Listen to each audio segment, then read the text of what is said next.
ఇప్పుడు ఏపీలో ఎలక్షన్స్లో ఏముందంటే ఇదివరకైతే ఎవరికైనా ఇండివిజువల్గా పోటీ చేశారు. ఇప్పుడు ఒక ఎలియన్స్ ఉంది, వైసీపీ ఉంది. రైట్.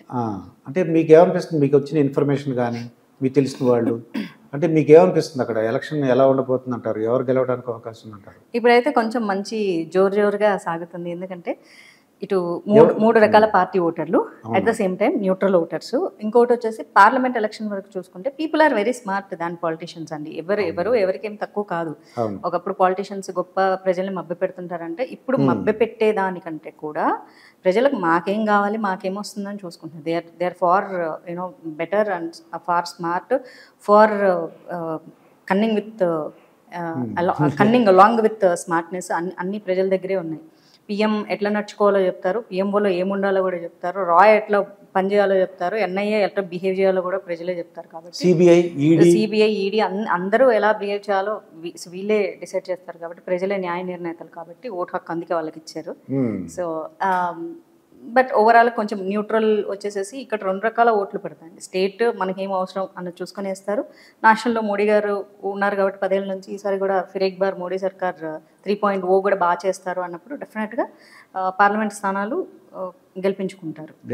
ఎస్, అయితే ఎలియన్స్ రావడానికి అవకాశం ఉందంటారు మీరు? వస్తే చాలా మంచిది. అంటే వైసీపీ వాళ్ళు ఏమన్నారంటే 1,50,000 కోట్లు లేకపోతే 2 లక్షలాది కోట్లు అమౌంట్ మేము అది అంటే వివిధ పథకాలు, సంక్షేమ పథకాలు ఇచ్చేసాము అని ధీమాగా ఉన్నారు. 175 గ్యారెంటీ, వై నాట్ 175 అంటున్నారు. 177 కూడా అంటారు, 25 ఎంపీస్ కూడా అంటారు అనమాట. సో ఎందుకంటే మొన్న నేనే చెప్పాను, వైసీపీ గెలిచే అవకాశాలు కొంచెం స్ట్రాంగ్గా ఉన్నాయి బికాజ్ ఆఫ్ సంక్షేమ పథకాలు. ప్రజలకి ఏంటంటే నాకేం వస్తుంది అని చూసుకుంటారు తప్ప నా భవిష్యత్ తరాలకు ఏం కావాలి అని ఆలోచించుకోండి. ఈ రోజు నా చేతికి వచ్చిందా లేదా, ఈ రోజు నాకు ఈ పథకం వచ్చిందా లేదా, నాకు ఈ రోజు డబ్బులు వచ్చినాయా లేదా, స్టిల్ పీపుల్ విల్ ఆస్క్ కదా, మోడీ 15 లక్షలు ఇచ్చాడా. So we want it right now. రేపు ఏంటి మనకు అక్కర్లేదు, రేపు నువ్వు సంక్రాంతి పోతే నాకేంటి, నాకు ఇప్పుడు కావాలి. నా 15 లక్షలు ఇస్తే నేను బైక్ కొనుక్కుంటానా, కారు కొనుక్కుంటానా, ఇల్లు కొనుక్కుంటానా, లేకపోతే తాగి తందనాలు ఆడతానా, ఫ్రీగా డబ్బులు వచ్చినాయని మా ఇష్టం. The bloody hell are you are giving, we are taking and that is also my money అంటారు. సో నేనేమంటానంటే మన మనీనే కదా వాళ్ళు ఇస్తున్నారు, మనీ తీసుకున్న తర్వాత నువ్వు అభివృద్ధి ఎలా కోరుకుంటావు? You don't have any right కదా. ఇంకా నేను ఓటేసినందుకు నువ్వు పథకాలు తీసుకుంటున్నావు, లేకపోతే ఓటుకు డబ్బులు తీసుకుంటున్నావు, యువర్ స్టోరీ ఈజ్ ఎండ్. నేను నీకు 10 రూపాయలు ఇస్తాను, నువ్వు నాకు 10 రూపాయలు ఇచ్చేస్తే స్టోరీ ఎండ్. కాదు 10 రూపాయలు ఇస్తే నేను 15 రూపాయలు ఇచ్చేసంటే వడ్డీతో సహా నీకు ఇచ్చేసినట్టు నువ్వు నన్ను అడగకూడదు. You don't have any right. ప్రజలకు హక్కు ఉండదు ఇంకా, అది కాదు అదేంటి నా అభివృద్ధి ఏంటి అని అడగకూడదు. ఇంకా ఎవరైతే డబ్బులు తీసుకున్నారో వాళ్ళ అభివృద్ధి గురించి అడగట్లేదు, వాళ్ళకి కావాల్సింది ఏంటంటే డబ్బులు కావాలి మా డబ్బులే కదా అంటున్నారు. ఇది అసలు ఎంత చిన్న లాజిక్, చాలా నిజంగా మిస్ అవుతారు. మా డబ్బులే కదా ఇస్తున్నారు, ఎవరు డబ్బులు ఇస్తున్నారు, మేము ట్యాక్సీలు కడుతున్నాం మాకు ఇస్తున్నారు, ఫైన్, వెల్ అండ్ గుడ్. మీరు ట్యాక్సీలు కడుతున్నారు, వాళ్ళు ఇస్తున్నారు, ఆ డబ్బులే ఇస్తున్నారు. అడగ ఇంకా అభివృద్ధి గురించి, ఎందుకంటే ఇచ్చేసారు కదా, నువ్వు ఇచ్చినావు వాళ్ళు ఇచ్చేసారు, అయిపోయింది, చెల్లు. మళ్ళీ అభివృద్ధి ఎందుకు అడుగుతారు? అభివృద్ధి కావాలనుకున్నప్పుడు ఓటుకు డబ్బులు తీసుకోకూడదు. అట్ ద సేమ్ టైం సంక్షేమ పథకాలు మనకి ఎంతవరకు అవసరం అన్నది కూడా అన్ని పార్టీలు సంక్షేమ పథకాలు అనౌన్స్ చేస్తూనే ఉంటాయి.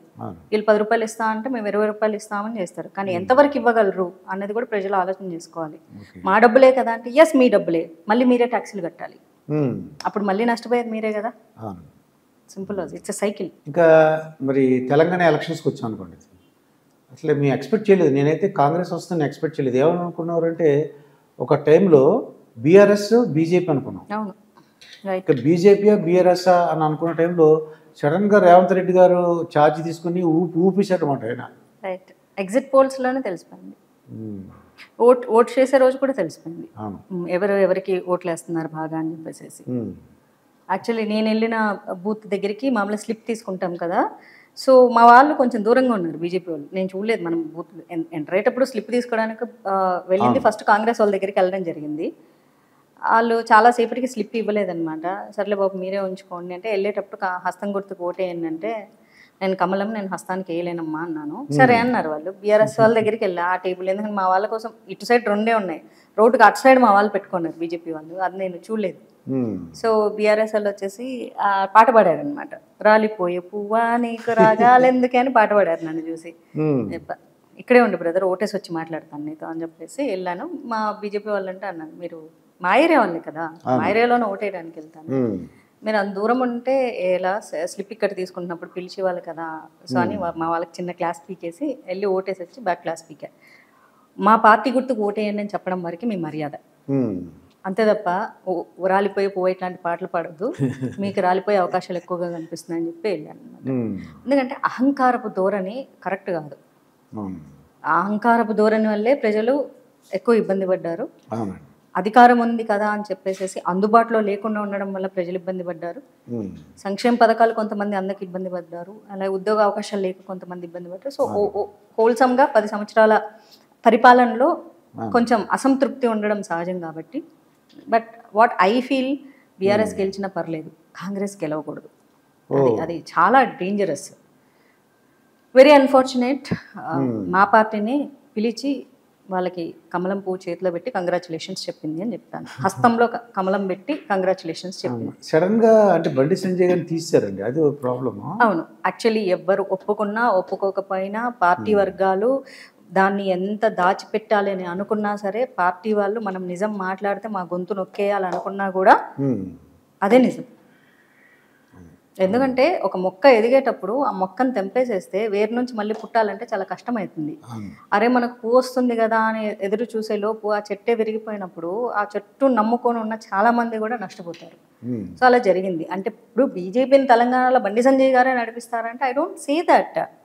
బట్ సంహవ్ ఒక కొత్త ఊపిరి వచ్చిందని చెప్పేసి కార్యకర్తలు ఉత్సాహపడుతున్నప్పుడు, ఓటర్లు ఉత్సాహపడుతున్నప్పుడు, ఏదో ఒక కొత్త ఎప్పుడూ లేని ఇంతకుముందు లేని ఒక హవా చూస్తున్నప్పుడు, జనాల్లో ఉత్తేజవంతం చూస్తున్నప్పుడు, ఆరెంజ్ కండువాలు ఎగురుతున్నప్పుడు, ఒక హిందుత్వ ఎజెండా అని నేను కానీ హిందుత్వాకి ఒక చార్మినార్ లాంటి ప్రాంతంలో ఒక కొత్త ప్రాణం వస్తున్నప్పుడు ఆ ప్రాణాన్ని కిసుక్కుని గొంతు పిసికి చంపేసేస్తే ఏముంది?